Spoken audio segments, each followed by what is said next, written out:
So I've got a story for you today. It's one that's all about faith, but also about this deep, paralyzing fear. It's about a whole village haunted by a terrible curse.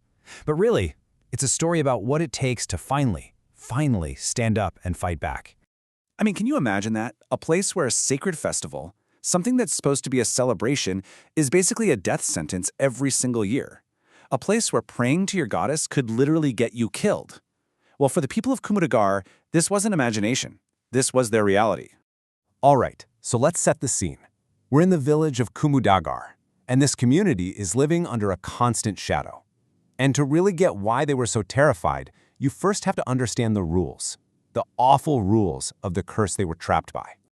What's so chilling about this is just how predictable it was. It was like a cruel, supernatural clockwork. Every single year, during the Kali Puja festival, this demoness would wake up and she would take one villager. It wasn't random, it was a scheduled horror, a guarantee that hung over every single person. So what do? I mean, really, what's the logical choice when an act of faith leads directly to death? Well, the village did the only thing they thought they could. They just stopped. They gave up on the Kali Puja entirely, hoping to maybe starve the beast. But that didn't work. All it did was leave them stuck, living in this constant state of dread. But you can only live in fear for so long. And after years of this helpless waiting, something finally started to change. A new idea, a really radical, dangerous idea, started to take root. A brave resolve to face this thing head-on. And this is where a holy man, a pundit, enters the story. And his proposal sounds like complete madness to pretty much everyone. He says we don't just need to start the puja again, we need to do it in the one place everyone avoids, the very field where the demoness is said to live. This wasn't just resuming a ritual, this was picking a fight. But courage like that, it doesn't just appear overnight, not even close. You can see here, it was a long, painful process. When two young men, Arun and Benoy, first decided to take up this cause, they were met with total silence. It took three long years before just two more villagers finally agreed to join them. Think about that. 3 years to form a group of only 4 people. And this really shows you the massive split in the village. On one side, you have almost everyone else, completely paralyzed by a very understandable fear. I mean, to them, this was just a suicide mission. But then you have Arun and his tiny group of friends who are driven by a totally different idea. It's better to die once, fighting, than to die a little bit every single year from fear. So as they're taking the goddess idol to that cursed field, they get a sign. And it is not a good one. Their truck screeches to a stop, and standing in the road ahead is this strange woman. She's just standing there, completely still, and then, poof, vanishes into thin air. The message was loud and clear. We see you. We know what you're doing. And that brings us to the night itself, the night of the puja.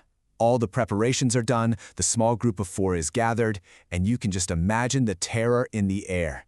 This is it. This is the confrontation they've been building towards for years. Now, before leaving them to their task, the Pandit did something absolutely critical.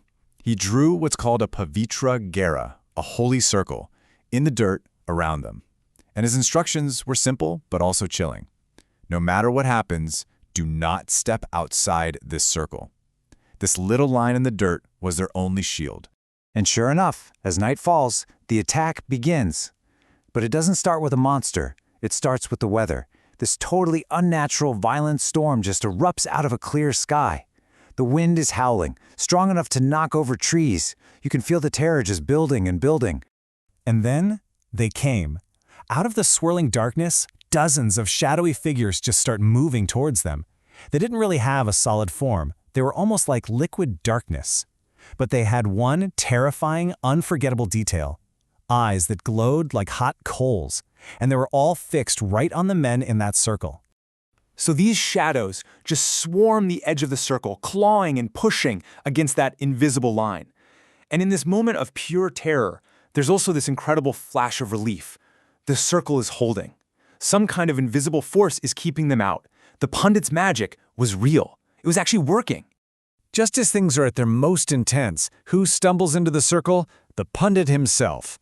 But something is very wrong. His clothes are ripped, he's covered in mud and blood, and before anyone can even ask what happened, he goes straight to the idol and starts chanting the mantras for the puja. And as the pundit's chanting fills the air, the true enemy finally reveals herself. A terrifying female form just rises up from the ground behind all the shadows.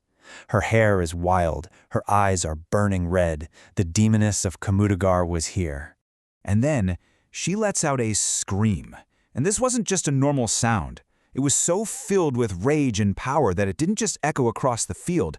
It was heard in every single house back in the village. It was a wave of pure evil washing over everyone. But the Pandit's prayers, combined with the raw courage of those 4 men, they were answered. In this blinding flash of divine light, another figure appears. It's the goddess herself, Mother Durga, descending right onto the battlefield. In the battle, well, it was over in an instant. This divine fire just washed over the whole demonic horde. The shadows just ignited, and their own shrieks of pain filled the air as they were burned away into absolutely nothing. As the divine light faded, the storm just stopped. The wind died down, and silence fell over the field. The battle was over. The nightmare was done. And the village was about to enter a whole new era, completely from the curse. So, of course, the men rush over to the pundit and ask him, "What in the world happened to you?" And it turns out he had his own battle to fight just to get there. He'd sensed the demoness's power rising and was ambushed on the road. The dark entity itself used the storm to throw a tree right on top of him.